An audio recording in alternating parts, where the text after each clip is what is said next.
आपको बताएं कि सानहा गुल प्लाजा का मामला है। आग लगने के बाद के मनासिर सोशल मीडिया पर वायरल हो गए हैं। लोग मोबाइल टॉर्च से रास्ता ढूंढने की कोशिश कर रहे थे और आपको अपडेट कर रहे हैं। मनासिर भी गालिबन आपको हम दिखा रहे हैं। दरवाजा बंद होने और धुआं भरने से लोगों को परेशानी का सामना रहा। ये विजुअल्स आप इस वक्त देख सकते हैं। सानहा गुल प्लाजा आग लगने के बाद के ये मनासिर हैं। ये ग्राउंड फ्लोर है और लोग निकलने की कोशिश कर रहे हैं। मोबाइल टॉर्च के जरिए जो है रास्ते को तलाश किया जा रहा है, लेकिन चूंकि दरवाजा बंद था, धुआं भर गया था, इसलिए लोगों को ज्यादा मुश्किलात हुई। और ये जो गुल प्लाजा है इसके ग्राउंड फ्लोर से लगने वाली आग फैलती चली गई और लोग मोबाइल टॉर्च के जरिए जो है रास्ता तलाश करने की कोशिश करें। ये गालिबन कोई कपड़े की दुकान है जहां पर आग जो है आग बाहर से अंदर की तरफ आती हुई देखी जा सकती है और लोग यहां से एग्जिट करने की कोशिश कर रहे हैं। मोबाइल टॉर्च के जरिए रास्ते को तलाश किया जा रहा है, मगर बदकिस्मती से रास्ता मिलने में मुश्किल हुई और धुआं भरने की वजह से, आग फैलने की वजह से बहुत सारे लोग जो हैं वो अंदर ही बंद रहे। ये कपड़े की दुकान के हम आपको मनाजिर दिखा रहे हैं। गुल प्लाजा कराची का वो जो कैमेजिना रोड पर वाक़ है और यहाँ पर मुख्तलिफ अकसाम की दुकानें, 1200 दुकानें यहाँ पर मौजूद हैं और उन्हीं दुकानों में से एक दुकान का इस वक्त हम आपको ये विजुअल मनाजिर दिखा रहे हैं समा की स्क्रीन पर।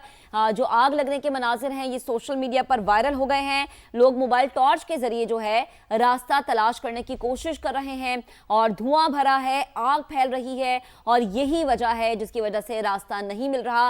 काफी कंजस्टेड जो है वो जगह है। ये आप देख सकते हैं कि इस प्लाजे के अंदर 1200 दुकानें हैं, छोटी दुकानें भी हैं, बड़ी दुकानें भी हैं, तो कंजस्टेड होने की वजह से ज्यादा सफोकेशन यहाँ पर जो है लोगों ने यकीनन महसूस की होगी। धुआं ज्यादा भरा होगा, आग जल्दी फैली होगी क्योंकि कपड़े की दुकानें इस प्लाजे में ज्यादा थी और कपड़े ने जल्दी आग पकड़ी होगी। तो ये आप देख सकते हैं कि लोग यहाँ पर मौजूद हैं। टॉर्च के जरिए रास्ता तलाश करने की कोशिश भी की गई, बाहर निकलने की कोशिश की गई, अपने आप को बचाने की कोशिश की गई और गुल प्लाजा के अंदर जो दुकानदार मौजूद हैं या जो यहाँ पर लोग मौजूद थे शॉपिंग के लिए, उन्होंने अपने आप को रेस्क्यू करने की कोशिश की। जी हाँ, सानिहा गुल प्लाजा में लापता 18 साल के मोहम्मद शैज़ का अब तक सुराग नहीं मिल सका। खाला किसी मौजज़े की मुंतजिर है। कहा कि आग तो खत्म हो गई मगर इंतजार की आग हर लम्हा दिल को जला रही है। 1 महीना हुआ जॉब पे लगा है, सुबह गए तो आया ही नहीं है। ये अभी 18 में अभी लगा है, कोई कॉल नहीं आई, कुछ भी नहीं हुआ। सारे बच्चे जो भी गए थे सब आ गए। रात के 3 बजे तक हम लोग यहाँ थे, सारे बच्चों को लेकर आ गए। उसका कहीं पता नहीं है। और भी बच्चे थे ना, उन्होंने बताया और 2-3 आदमियों को तस्वीर दिखाई, उन्होंने भी बताया कि ये बच्चा था अंदर। खाला हूँ इसकी अम्मी की तो हालत बहुत खराब है, इसलिए हम भी आ रहे बार बार, उसको नहीं लेकर आ रहे इधर। कैसे बताएंगे उसको क्या हुआ है। तो ये दुहाइयां देते लोग यहाँ पर मौजूद है। किसी का बेटा नहीं मिल रहा, किसी का बाप नहीं मिल रहा, किसी का भांजा लापता है और लोग यही दुआ कर रहे हैं कि अल्लाह करे कोई मौजज़ा हो जाए और जो नहीं मिल रहे वो जिंदा सलामत वापस आ जाए। फरवा इस वक्त हमें ज्वाइन कर चुके हैं। फरवा, आप क्या बताएंगी, इस वक्त क्या मनाजिर है यहाँ पर, क्या सूरत हाल है? आपकी किसी से बात हुई हो? रेस्क्यू ऑपरेशन कहाँ तक पहुँचा? जी बिल्कुल, रेस्क्यू ऑपरेशन इस वक्त जो पहुंचा है वो जी के हैं और रेस्क्यू का जो अमल है वो जारी है। हमारे साथ सदर गुल प्लाजा तनवीर पासा साहब मौजूद हैं, उनसे जानते हैं सर कहा जा रहा है, बहुत सारी अफवाहें कि मस्जिद में लोग मौजूद हैं और फैमिलीज की तरफ से क्लेम किया जा रहा है कि जिंदा है। आपको क्या लगता है, मस्जिद में ऐसी कोई चीज़ हो सकती है कि लोग हों? नहीं, मस्जिद में कोई भी नहीं थी ऐसी। हमें भी इतलात मिली थी, हमें तो ये तक मिल गई थी कि रेस्क्यू हम कर रहे हैं, मगर हमें किसी ने बताया कि 40 आदमी आपने निकाल लिया। हमें नहीं पता था कि हमने कब निकाले हैं। इतनी मतलब अथेंटिक 100% श्योरली मीडिया पे चल रहा है, काफ़ी चैनलों पे आ गया। मैं कहा हम तरस रहे हैं कि हमारे लोगों को हम बाहर कैसे लाएं। आप बोले मस्जिद वाली साइड, वहाँ जाके चेक किया, वहाँ कोई नहीं निकले। इन्होंने तो ये भी तस्दीक की थी कि बंदे निकल चुके हैं, 40 सही सलामत वापस आ चुके हैं। पता नहीं क्या पॉलिसी थी, क्या करना चाह रहे थे लोग, क्या था। बहरहाल ऐसा कुछ भी नहीं था। आज सही मायनों में जैसे कल शाम से ऑपरेशन शुरू हुआ, अभी 1 से 1.5 घंटे पहले कूलिंग का अमल शुरू हुआ और माशाल्लाह से आप यूँ समझें कि मेज़नाइन फ्लोर पे भी टीमें हैं, फर्स्ट पे भी हैं और सेकंड फ्लोर पे भी हैं। सर्चिंग चल रही है और 100% मेरे हिसाब से आग पे काबू पा लिया गया है। अब ये कि जो मलबा जो है उसको थोड़ा थोड़ा उठा रहे होते तो कोई नीचे से कभी कोई, आपको पता है ऑक्सीजन मिल रहा है, हवा जा रही है, तो कोई एक शोला भड़कता है तो उसको मुसलसल वक्ती तौर पे गाड़ियाँ साड़ी खड़ी है। अब ना कोई पानी की किल्लत है, ना कोई मशीनरी की किल्लत है, हर चीज़ अब अवेलेबल है। किस चीज़ का शुरू में फुकदान देखते हैं जो आग इतनी ज़्यादा भड़क उठी और काबू में नहीं आई?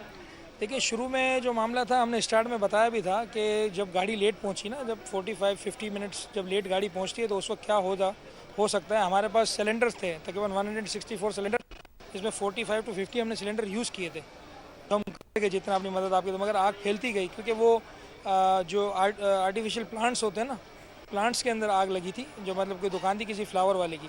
तो बस वो फिर बढ़ती गई, बढ़ के फिर आगे की तरफ बढ़ती रही और फिर जो हाथ से काबू पाई, जो 50 मिनट के बाद जो गाड़ी पहुंची, 50-55 मिनट के बाद जो गाड़ी पहुंची, तो फिर वो काबू नहीं कर पा रही थी। एक आई, 20 मिनट के बाद पानी ख़त्म हो गया, फिर उसके बाद वापस 2 गाड़ियाँ आई, फिर पानी ख़त्म हुआ, चलता गया सिलसिला। फिर 5 बजे तक रात ऐसे चल रहा था कि थोड़ा आ रहा है थोड़ा जा रहा है। सही मानो फजर के बाद फिर रेस्क्यू की टीमें प्रॉपर आई और फिर पानी भी प्रॉपर आना शुरू हो गया और फिर काम शुरू हुआ। ठीक है जी, बहुत शुक्रिया। मेरे कैमरामैन मोहम्मद आतिफ आपको दिखाएंगे। इस वक्त हम डीसी ऑफिस में मौजूद हैं और कुछ शोर शराबे की आवाज़ जो है वो हमें सुनाई दी है।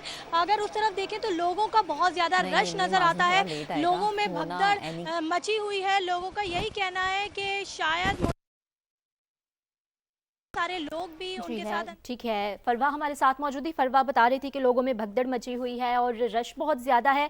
इस वक्त नवीद कमाल भी हमारे साथ मौजूद है। नवीद, आप बताइएगा, आप क्या मनासिर देख रहे हैं और क्या जाए हादसा पर तिबी सहूलियात भी मौजूद हैं?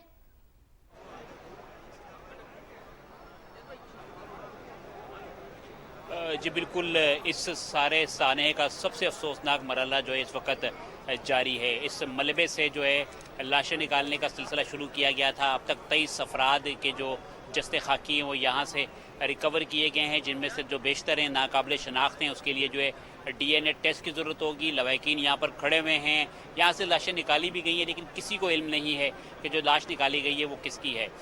आपने जो है रेस्क्यू कामों की बात की, तो अभी हमने कुछ देर पहले देखा एक दफ़ा फिर जो है आग भड़की। मैं कैमरामैन से कहूँगा कि उस खिड़की में, उस विंडो में दिखाएं उस तरफ आग भड़की और उसके बाद जो एक दफ़ा फिर जो है पानी का छिड़काव किया गया। इसमें जो है हम ये देख रहे हैं कि कुछ देर बाद जो है जैसी हवा जो है तेज़ चलती है तो कुछ देर के लिए हवा जो है आग भड़कती है। फायर ब्रिगेड यहाँ पर मौजूद है और वो जो है वो आग को जो है दोबारा जो है बुझ जाती है। यहाँ पर बड़ी तादाद में जो है तमाशबीन मौजूद हैं, जिसकी वजह से रेस्क्यू जो ऑपरेशन है वो मुतासिर हो रहा है। लोग जो रेंजर्स हैं यहाँ से उन्होंने लाठीचार्ज भी किया 1-2 बार, लेकिन लोग यहाँ से जाने के लिए तैयार नहीं हैं। यहाँ पर बड़ी तादाद में वो लोग हैं जिनके लापता अफराद हैं, जिनके लवाकिन लापता हैं और उनका कुछ पता नहीं चल रहा और अब उनकी जो ज़िंदगी की उम्मीद है वो बहुत कम रह गई है और यहाँ पर काफ़ी अफसरदा हालत में जो है फैमिलियाँ खड़ी हुई हैं। इस वक्त 23 अफराद के जस्ते खाके निकाले गए हैं। नहायत ही अफसोसनाक मरहला है ये और नहायत जो है दिल दहला देने वाला मरहला है। जब यहाँ से कोई जब लाश निकाली जाती है, जो मनाजिर होते हैं वो नहायत ही अफसोसनाक होते हैं। इस वक्त जो है तमाम रेस्क्यू टीमें जो हैं वो अंदर उतर चुकी हैं और मलबे को जो है हटाने की कोशिश की जा रही है। इस वक्त रेंजर्स और पुलिस की ये कोशिश है कि ये जो लोग हैं जिनका कोई ताल्लुक नहीं है ये मलबे के करीब न जाएं, क्योंकि इस मलबे में जो है दुकानदारों का सामान भी है, उनकी नकदी भी है और यहाँ पर जो लोगों के जो है जस्ते खाकी भी हैं। जो इसमें माली नुकसान हुआ वो एक तारीख़ी है, लेकिन इसमें जो जानी नुकसान हुआ वो भी कराची की एक नई तारीख को जन्म देने जा रहा है, क्योंकि जो यहाँ पर जो लापता अफराद हैं उनकी तादाद बढ़ गई है और अब 70 के करीब हो गई है। और अब अगर ये तादाद मज़ीद बढ़ती है तो ये ख़दशा भी जो है इसके साथ बढ़ेगा कि जो अफराद इसमें लापता हैं उनकी ज़िंदगी की उम्मीद कम है। ये कराची का एक बहुत बड़ा सानिया है। ये इमारत इस वक्त जो है बिल्कुल जो है जल के जो है खाकसर हो चुकी है और यहाँ पर हर तरफ जो है फ़िज़ा में अगर मैं कहूँ उदासी है तो हरगिज़ गलत नहीं होगा, क्योंकि यहाँ पर जो लोग खड़े हुए हैं गो के वो यहाँ देखने आए हैं, लेकिन अफसोस उनको भी है, वो भी यहाँ पर तासुफ़ का और अफसोस का इज़हार करते हैं। एक इमारत जो कराची का कभी खासा रही थी, वो कराची का एक ऐसा मरकज़ था जहाँ पर जो है स्पेसिफिक कुछ मखसूस सामान जो है फ़रोख्त होता था और जिसके लिए कहा जाता था कि ये सामान वहाँ पर मौजूद है।